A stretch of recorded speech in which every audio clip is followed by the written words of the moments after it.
You're not going to leave her alone. I shouted into my phone, my voice cracking with panic. My heart was racing so fast I could barely breathe.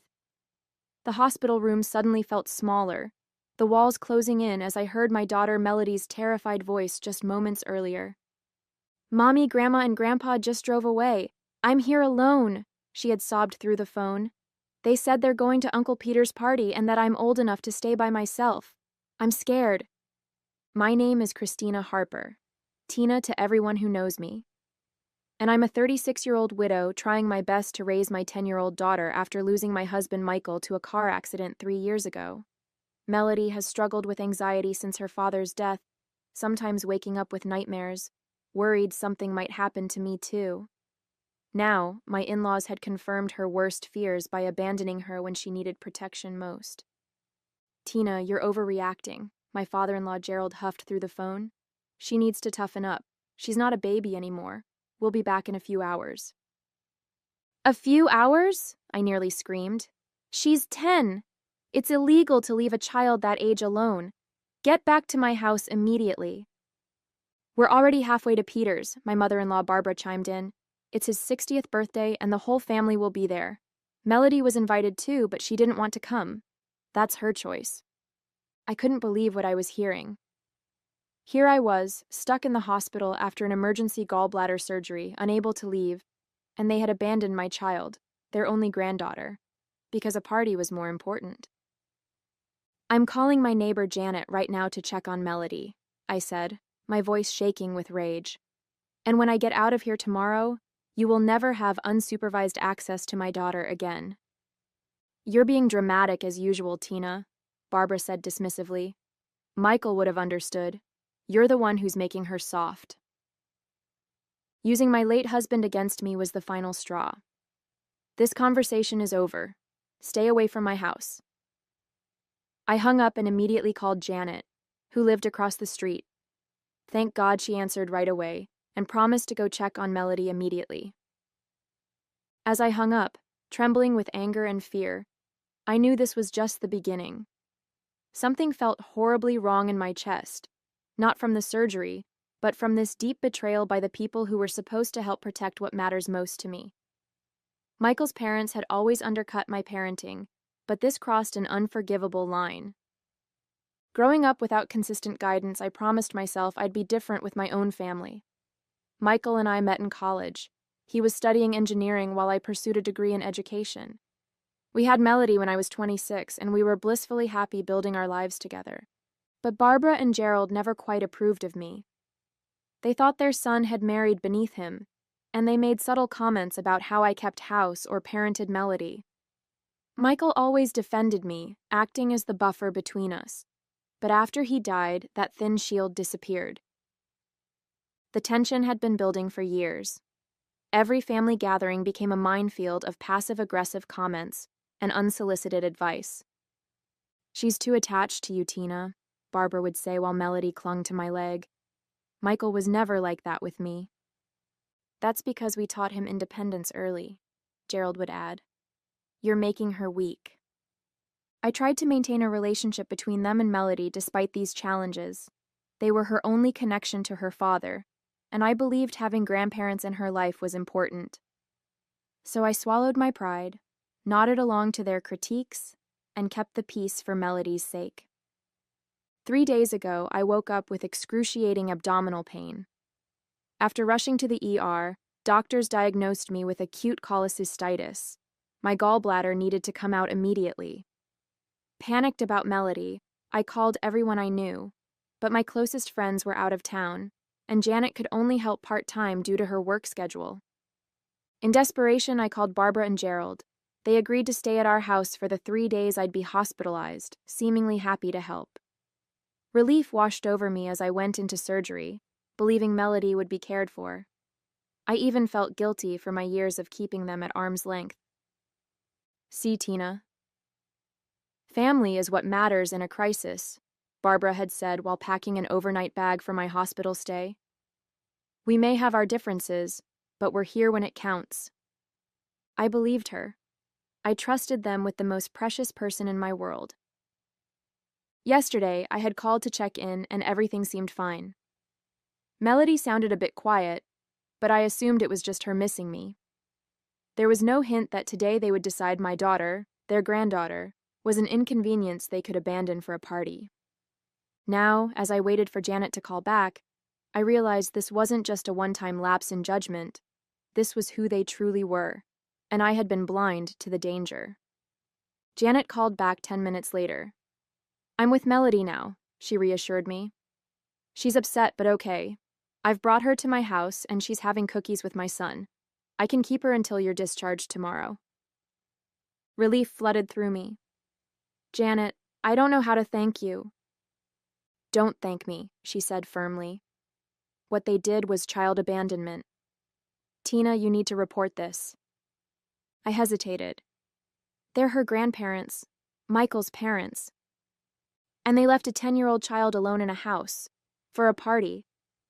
Janet's voice hardened. "You had emergency surgery. What if there had been complications? What if you couldn't come home tomorrow?" She was right.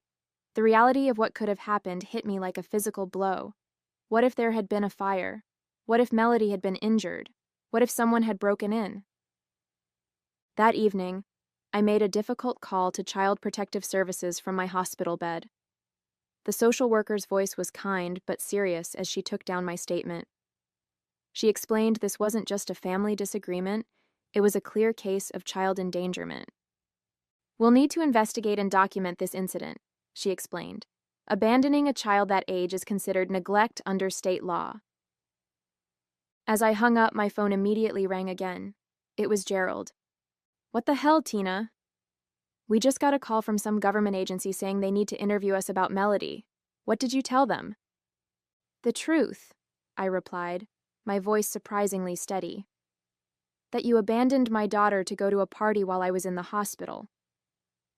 It was a family gathering, not some wild party, and she was perfectly safe."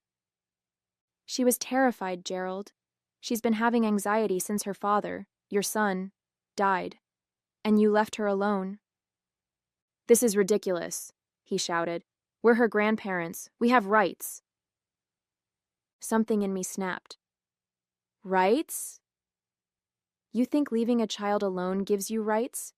You have responsibilities, Gerald, which you completely abandoned, just like you abandoned Melody." "Barbara's crying because of what you've done," he said, trying to make me feel guilty. "After everything we've done for you. What exactly have you done besides criticize and undermine me since Michael died?" My voice was shaking now, but with anger rather than fear. "Tell Barbara I'm sorry she's upset, but I'm more concerned about my traumatized daughter. I'll be home tomorrow, and I don't want either of you at my house." "You can't keep us from seeing Melody," he thundered. "Watch me," I replied, and hung up. That night, my hospital room felt cold and empty. I stared at the ceiling, second-guessing myself, wondering if I'd overreacted. But every time I closed my eyes, I heard Melody's frightened voice. "Mommy, I'm here alone." No, I hadn't overreacted. If anything, I had been too tolerant for too long. The hospital discharged me the next morning. Janet picked me up and filled me in on Melody's night as we drove home. "She had trouble sleeping," Janet said quietly. "Kept asking if you were really coming home today." My heart ached. "Did she say anything else about what happened?" Janet hesitated. "She mentioned this wasn't the first time they'd left her alone." I nearly choked. "What?" "Apparently, they went grocery shopping yesterday and left her home for about an hour.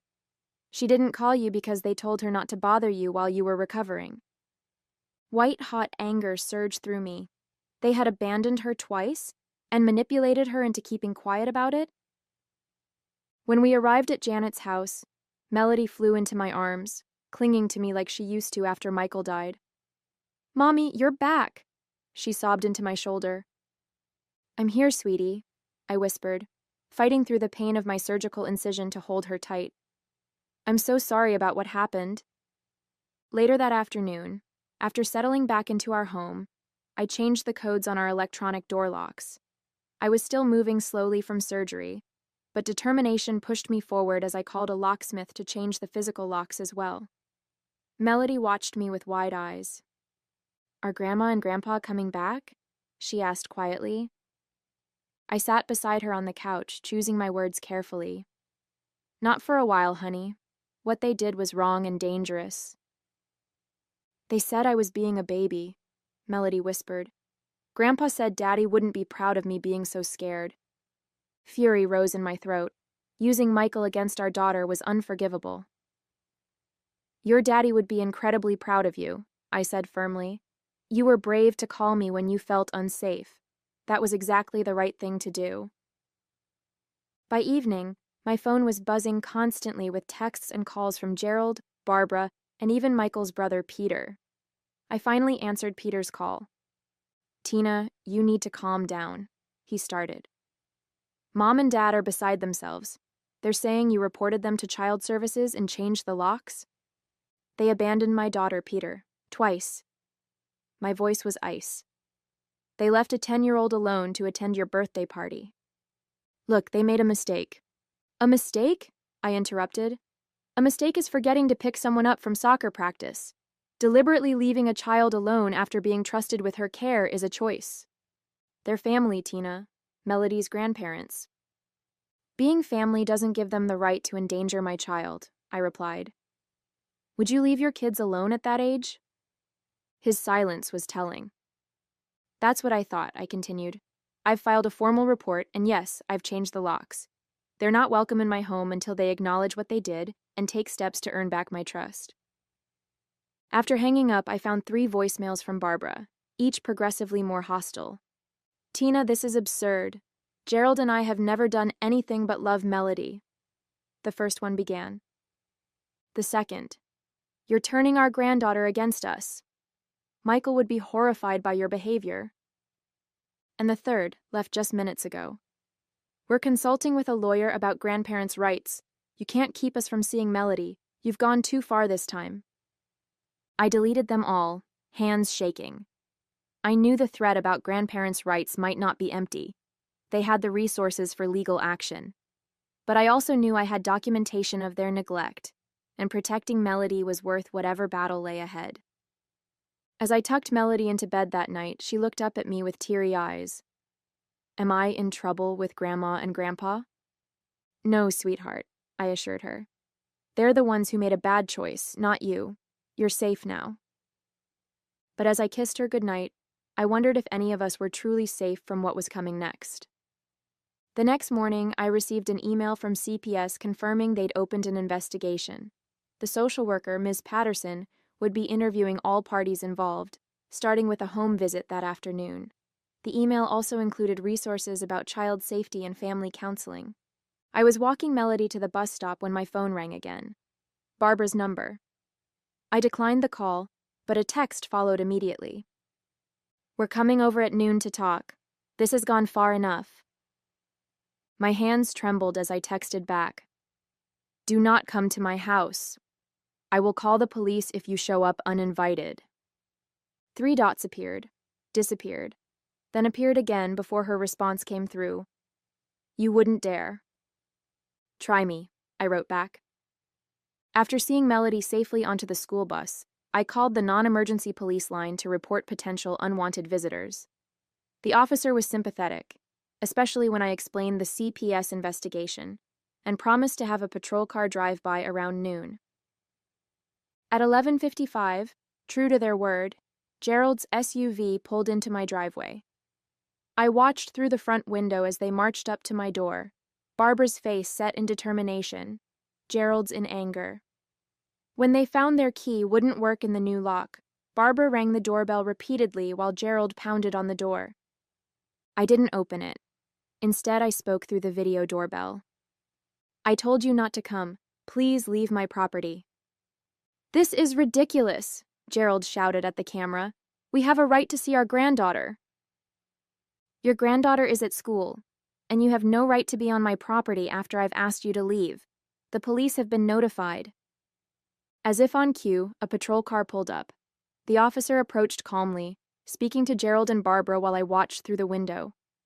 Gerald's face grew redder as he gestured wildly toward my house. Eventually, they got back in their SUV and left with one final glare toward my door. The officer knocked gently. "Ms. Harper, they're gone now. Would you like to make a formal statement about the situation?" I invited him in and explained everything: the abandonment, the CPS report, and their showing up despite my explicit request not to come. He took notes and assured me they wouldn't be back today, but suggested I might want to consider a temporary restraining order if the harassment continued. After he left, I sat on my couch, physically and emotionally drained. The site of my surgery throbbed, and I realized I hadn't taken my pain medication that morning amidst all the chaos. My phone rang again. This time it was Peter's wife, Jessica. "Tina, what's going on? Mom and Dad just called Peter in tears saying the police escorted them away from your house." I sighed. "They showed up uninvited after I explicitly told them not to come. The police simply asked them to leave." "Don't you think you're taking this too far?" Jessica asked. "They made a mistake, but—" "A mistake that endangered my child," I interrupted. "Would you have left your sons alone at 10 years old?" Jessica hesitated. "Well, no, but—" "Then please don't ask me to accept what you wouldn't tolerate for your own children." After hanging up, I logged onto Facebook to find my notifications exploding. Barbara had posted a long, self-pitying message about being kept from our precious granddaughter and falsely accused of neglect. She'd tagged several family members who were now commenting with confusion and concern. I felt physically ill reading her public distortion of events. But among the sympathetic comments for Barbara were a few questioning responses. "Wait, did you really leave Melody alone while Tina was in the hospital? That doesn't sound right. Weren't you at Peter's party that night? Was Melody there too?" The truth was starting to emerge, despite their attempts to control the narrative. A major plot twist was unfolding that I hadn't anticipated. The family was beginning to question their version of events. 3 days later, Ms. Patterson from CPS sat in my living room, finishing her interview with me while Melody was at school. "Based on our investigation so far, including our conversations with your in-laws, there's sufficient evidence to support your claim of child neglect," she said, reviewing her notes. "Your daughter has confirmed being left alone on 2 occasions, and your in-laws have admitted to leaving her, though they insist it wasn't for long, and that she was perfectly safe." "What happens now?" I asked, relief mingling with anxiety. "We'll complete our report next week. While this doesn't rise to the level of criminal charges, it will be on record should any future incidents occur." She paused, looking at me carefully. "Have you considered family counseling? It might help establish boundaries if you plan to allow them back into your lives eventually." "I'm not sure I do," I admitted. "Or at least, not in the same way." After she left, I checked my email to find a message from a lawyer I didn't recognize. The subject line made my blood run cold. "Representation for Gerald and Barbara Miller, grandparent visitation rights." My hands shook as I opened it. The letter was formally worded but clear. Gerald and Barbara had retained counsel to pursue legal visitation rights with Melody. It cited their close and meaningful relationship with their granddaughter and claimed I was alienating them without just cause. Without just cause? My surgical incision still hurt when I moved too quickly, a constant reminder of the moment my in-laws had chosen a party over my daughter's safety. I forwarded the email to my friend Elaine, who was an attorney, asking for her advice. She called me within minutes. "First, don't panic," she said. "Second, they're overplaying their hand. Grandparents' rights cases are notoriously difficult to win, especially with an active CPS finding of neglect. I'd be happy to represent you if it comes to that." "Thank you," I said, my voice breaking.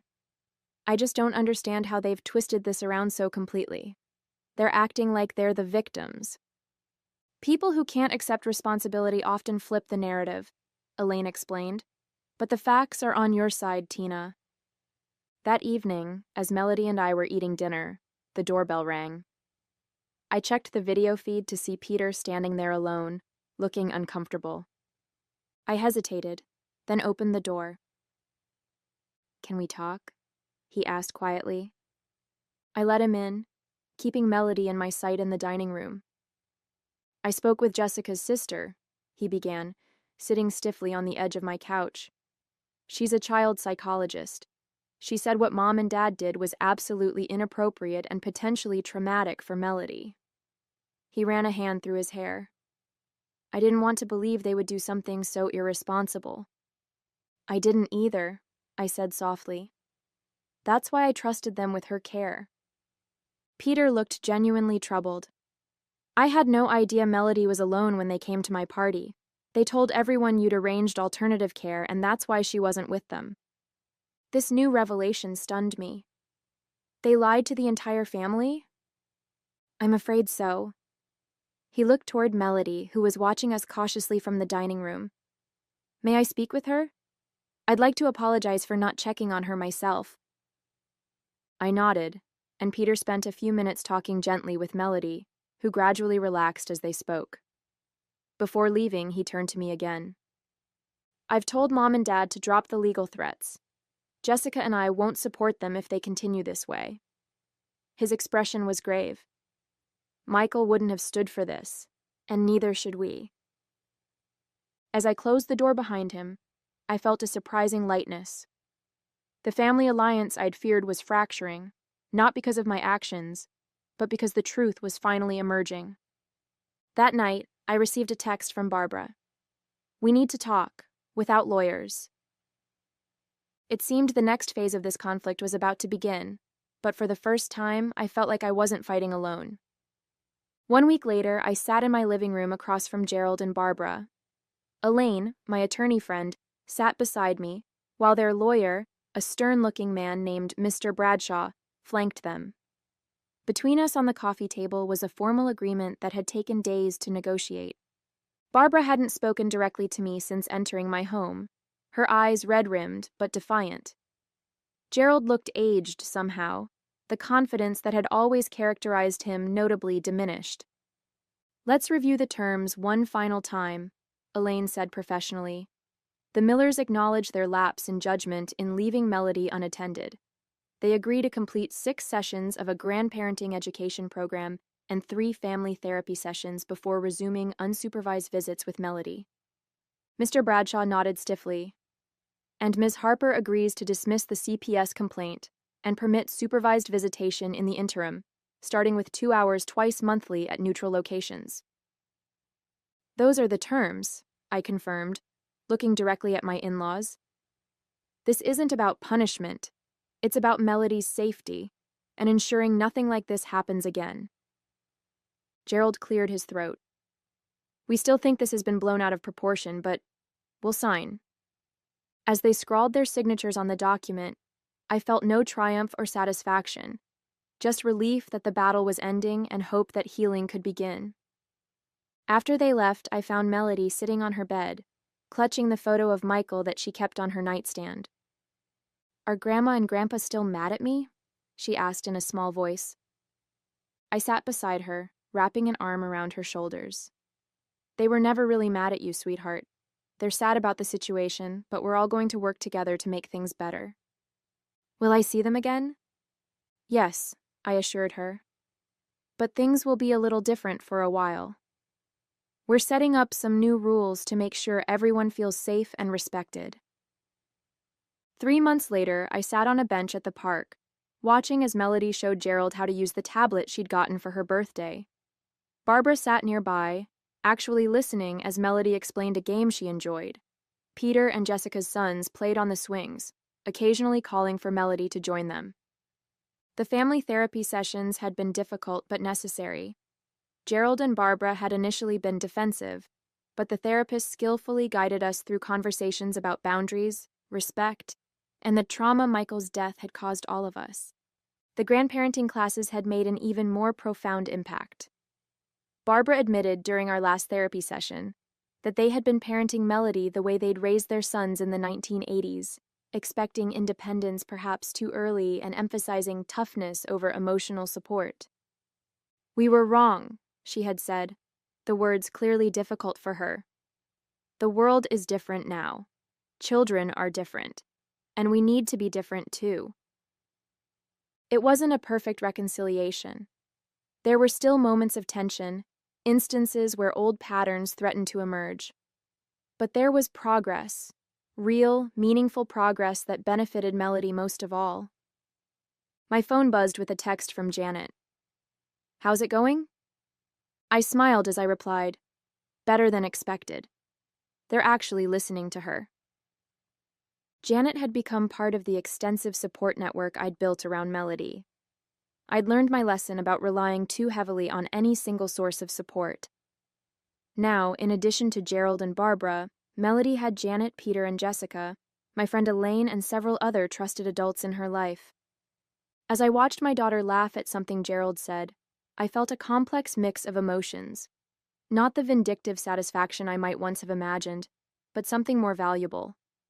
The peace of knowing I had protected my daughter while still preserving her connection to her father's family. This was what real victory looked like, not destroying relationships, but transforming them into something healthier for everyone involved.